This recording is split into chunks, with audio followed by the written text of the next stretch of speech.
Jangan mulai jadi konten kreator sebelum kamu tahu hal ini. Ya bener banget, aku banyak belajar 1 tahun ini setelah aku bangun personal branding aku di sosial media, terkhususnya di Instagram.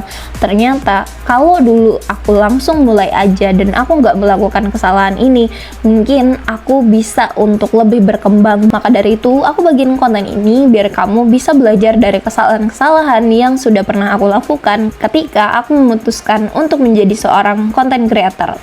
Aku harus bilang ini teman-teman, kalau jumlah pengikut di sosial media itu adalah angka yang kita dapatkan, bahkan bisa lebih dari itu. Peluang kita bisa bertemu dengan orang lain, membuka peluang relasi kita yang lebih luas, dipercaya oleh orang lain, bahkan bisa menjadi sumber pendapatan kita. Jadi konten kreator adalah keinginan banyak orang. Jadi aku harap untuk kamu yang mau memulai untuk jadi seorang konten kreator, kamu bisa memulainya dengan langkah-langkah ini, agar kedepannya kamu tidak membuat kesalahan yang sama seperti yang aku lakukan. Jadi dulu di tahun 2022 aku berkeinginan untuk menjadi seorang konten kreator, tapi waktu itu aku membagikan konten yang semuanya itu adalah konten-konten tentang apa yang aku sukai aja. Aku tidak menjawab semua keinginan dari audiens aku, sampai akhirnya aku tidak berkembang dan ya hanya di situ-situ aja. Dari itu melalui video ini aku berharap agar ketika kamu udah memutuskan untuk menjadi seorang konten kreator, sudah tidak lagi banyak mikir gitu, tapi tinggal eksekusi aja. Apa aja tahapannya? Sebelum itu jangan lupa subscribe ya. Yang pertama yang harus kamu ingat adalah mindset. Jadi konten kreator itu memang nggak mudah. Kita diharuskan untuk berpikir kreatif setiap hari, harus bisa konsisten posting konten setiap hari, dan banyak tuntutan-tuntutan lainnya yang nggak semua orang bisa untuk melakukannya. Makanya perlu banget di awal untuk kita bangun fondasinya dulu, biar ketika kita jalan terus tiba-tiba ada hal-hal yang tidak diinginkan, kita nggak berhenti di situ aja, tapi kita jadikan itu sebagai evaluasi diri dan kita mengembangkan akun kita lebih bagus lagi. Nah, mindset yang aku coba terapkan di sini adalah yang pertama, harus banget kita untuk nyoba terus. Karena ketika kita membuat konten, nggak hanya sebatas kayak kita bikin konten satu, abis itu viral, abis itu udah gitu. Tapi bikin konten adalah walaupun ada momen dimana konten kita naik, ada juga momen dimana konten kita turun, tapi kita masih tetap bisa konsisten sesuai dengan targetan yang udah kita susun sebelumnya. Dan mindset yang kedua adalah eksekusi. Banyak banget yang nge-DM aku, terus juga komen di postingan aku kalau salah satu hal dan alasan utama kenapa mereka nggak mulai untuk bikin konten karena masih takut diomongin orang lain atau masih mendengarkan pendapat orang lain, yang padahal sebenarnya kita nggak tahu apa yang kita pikirkan itu sesuai dengan faktanya atau tidak. Justru bisa jadi orang-orang di sekeliling kita malah mensupport kita. Menurutku lingkungan positif itu bisa kita bentuk sendiri loh, dengan cara ya kita harus sering-sering untuk berinteraksi dengan orang-orang terdekat kita. Yang paling penting adalah jangan sampai orang-orang tersebut membatasi kita. Justru kita yang harus bisa untuk bikin orang lain itu mau mendukung konten yang kita buat.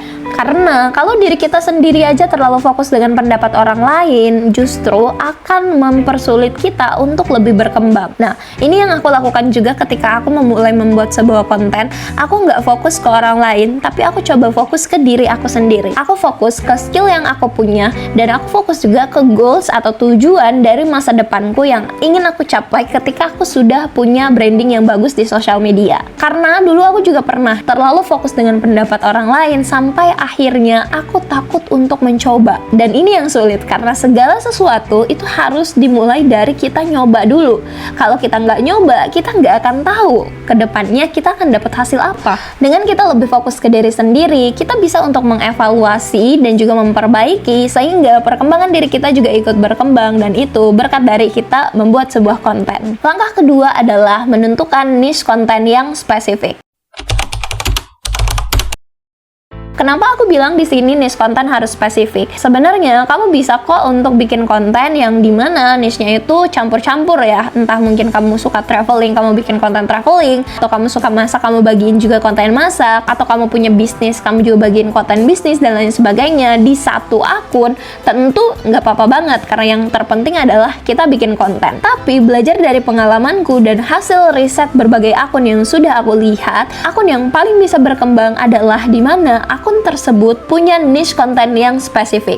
Artinya mereka fokus dengan apa yang ingin mereka kembangkan dan personal branding apa yang ingin mereka tonjolkan. Contohnya, jika kamu suka di dunia public speaking, maka kamu bagian konten tentang tips dan trik public speaking dan yang berhubungan dengan public speaking. Perihal konten traveling, masak, dan lain sebagainya, kamu kecualikan. Nah, beda hal ketika memang konten yang kamu bagikan adalah konten traveling, dimana ketika traveling kamu juga mencoba berbagai kuliner, nah itu masih bisa atau masih relate untuk bisa disatukan. Tapi ketika konten yang kamu buat niche-nya sangat-sangat berbeda, aku sarankan pilih salah satu aja dengan cara mengatur skala prioritas. Kamu bisa mengatur skala prioritas dengan melihat apa topik yang paling kamu sukai dan mana topik yang paling kamu kuasai. Itu bisa kamu urutkan untuk nomor 1, 2, dan 3. Nah, pilihlah di nomor 1 tersebut yang bisa kamu jadikan sebagai awal mula untuk kamu menentukan sebuah niche konten. Dengan kita punya niche konten yang spesifik, ini juga akan mempermudah kita dalam pembuatan kontennya. Kita bisa stok konten banyak-banyak karena kita sudah tahu atau sudah paham bidang yang nantinya mau kita jadikan sebuah konten. Yang ketiga adalah bangun sistem konsistensi. Aku harus bilang kalau musuh terbesar seorang konten kreator adalah konsistensinya. Dan musuh konsisten adalah karena nggak punya sistem yang benar. Kalau kamu bikin kontennya hanya sekali, terus juga asal-asalan, tentu sulit untuk berkembang. Tapi coba deh kalau misalkan kamu ngatur jadwal postingan kamu. Contohnya misalkan selama seminggu kamu harus posting berapa konten. Apakah misal 1 hari 1 konten, atau misal 1 minggu 3 konten, atau 4 konten. Nah, itu tergantung dari kesanggupan kamu dan waktu yang kamu punya untuk membuat konten tersebut. Kunci konsistensi itu bukan yang misalkan seminggu kita posting tiap hari terus di minggu berikutnya kita kosong melompong, tapi konsisten itu adalah satu persatu, tahap demi tahap. Nggak apa-apa dikit, nggak apa-apa pelan-pelan, tapi kita bisa untuk mempertahankan itu untuk jangka waktu yang panjang. Berikutnya adalah bikin konten yang berkualitas dan menarik. Konten yang berkualitas mungkin terdengar klise di teman-teman, tapi ini satu hal yang sangat penting karena akan menentukan audiens kita. Mereka suka atau tidak dengan konten yang kita bagikan. Banyak orang yang nggak memulai bikin konten hanya karena merasa toolsnya belum bagus, seperti belum punya kamera, belum punya lighting, belum punya mic, dan lain sebagainya. Yang padahal sebenarnya kita bisa memulai untuk bikin konten dari handphone kita sendiri. Yang penting modalnya kita punya internet, kita punya handphone, dan kita punya kemauan, teman-teman udah bisa jadi seorang konten kreator. Dan sebenarnya untuk audiens yang paling penting itu adalah visualnya terlihat dengan jelas, audionya juga jelas, dan isi konten yang kita sampaikan atau pesannya ke audiens juga jelas. Dan ingat juga bahwa kita hanya punya beberapa detik aja untuk menarik atensi audiens ke kita. Jadi, kita bisa untuk tidak mengecewakan audiens dengan melihat kualitas konten kita. Berikutnya adalah pahami algoritma sosial media. Kita tahu juga ya bahwa pengguna sosial media seperti Instagram, TikTok, YouTube itu sangat-sangat berbeda untuk audiensnya. Misal kita posting di TikTok, itu belum tentu ketika kita posting di Instagram akan rame juga. Begitupun sebaliknya. Nah, maka dari itu ketika kita buat konten, kita juga harus paham nih, kira-kira audiens kita sukanya yang seperti apa. Contoh, ketika kita pakai sosial media TikTok, tentunya jenis audiensnya itu beragam. Bahkan konten apapun punya peluang untuk viral. Tapi di Instagram kita benar-benar harus bisa untuk menjawab keinginan audiens kita, dan kontennya harus relevan dengan audiens kita untuk mereka mau ngikutin konten kita di sosial media. Dan biasanya audiens yang di Instagram ini akan milih-milih nih kira-kira akun mana yang berhak mereka ikuti, akun mana yang hanya sekadar kontennya dikonsumsi aja. Jadi dengan kita bisa paham algoritma sosial media, kita juga bisa membuat konten yang sesuai dengan keinginan audiens kita. Berikutnya adalah engagement lebih penting daripada jumlah followers. Nah, terkadang kita hanya berpaku ke jumlah followersnya aja. Padahal sebenarnya ketika kita bikin konten lalu engagementnya naik, itu sudah bagus banget untuk perkembangan akun kita. Interaksi seperti likes, comment, share, itu justru akan membuat akun kita lebih berkembang. Jadi, jangan cuma fokus ke jumlah followersnya aja, tapi kita juga harus fokus gimana caranya kita bisa membangun audiens kita di sosial media. Kamu bisa optimasi dengan cara balasin setiap komen yang masuk, terus juga DM, dan kamu juga bisa untuk buka polling ke audiens kamu atau Q&A agar mereka juga ngerasa lebih deket nih sama kamu. Berikutnya adalah punya branding sendiri.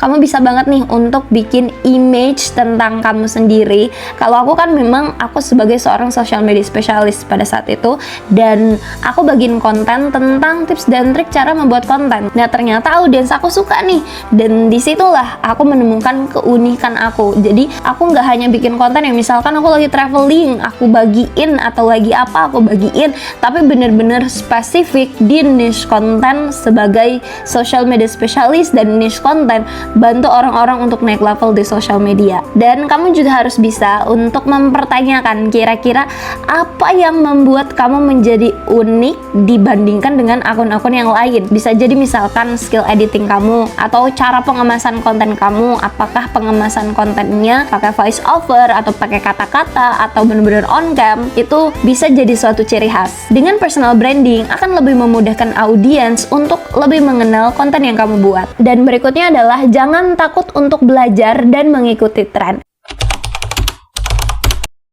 Kita tahu ya bahwa perkembangan sosial media itu berkembangnya cukup pesat banget. Jangan takut juga untuk coba teknik editing baru, style konten yang baru, atau ide konten yang baru. Justru itu akan lebih membuat akun kamu cepat berkembang ketika kamu juga bisa untuk menyesuaikan tren, belajar hal baru, yang artinya kualitas konten kamu juga akan lebih berkembang lagi. Tapi ingat ya, jangan sampai kamu kehilangan ciri khasnya kamu ketika kamu ingin bereksplorasi. Gunakan tren tersebut untuk kamu bisa bereksplorasi dengan kreativitas, tapi masih tetap relevan dengan audiens yang kamu punya. Tips yang terakhir adalah harus banget sabar dan jangan cepat nyerah. Karena kita tahu ya, menjadi konten kreator itu butuh waktu yang nggak sebentar, dan bisa jadi proses yang kita lalui dengan orang-orang itu berbeda. Ada yang bikin konten 1 tahun, 2 tahun, 3 tahun nggak berkembang, dan baru bisa untuk berkembang di tahun berikutnya. Atau ada juga yang bahkan bikin konten 1 bulan, 2 bulan, akunnya udah langsung naik. Bahkan aku juga banyak lihat loh, ada beberapa akun yang dia baru bikin akun langsung deh kontennya itu viral. Memang bener banget, kita nggak tahu proses seperti apa yang kita akan alami, tapi lagi-lagi kita harus terus untuk belajar dan nggak boleh nyerah. Karena kalau udah nyerah, ya udah end di situ aja. Kita harus percaya sih dengan konsisten yang kita punya, pasti akan ada hasilnya yang bagus yang di depan sana menanti kita. Jadi jangan coba-coba untuk nyerah ya. Kita nikmatin aja prosesnya sampai nanti dapetin hasil yang kita inginkan. Jadi tips-tips tadi penting banget ya untuk kita praktekin sebelum kita terjun dan berkeinginan menjadi seorang konten kreator. Semoga tips tadi bisa menjadi awal mula perjuangan kamu menjadi seorang konten kreator ya. Kalau kamu baru mau mulai atau misalkan udah mulai duluan, coba dong bagiin pengalaman kamu di kolom komentar biar kita bisa diskusi bareng. Tentunya aku bakal banyak banget bagiin tips dan trik tentang dunia sosial media, produktivitas, dan lain-lain. Makanya jangan lupa di subscribe, like, and comment, dan bagiin juga konten ini ke teman kamu biar kita bisa sama-sama growing bareng. Thank you, sampai jumpa di video berikutnya.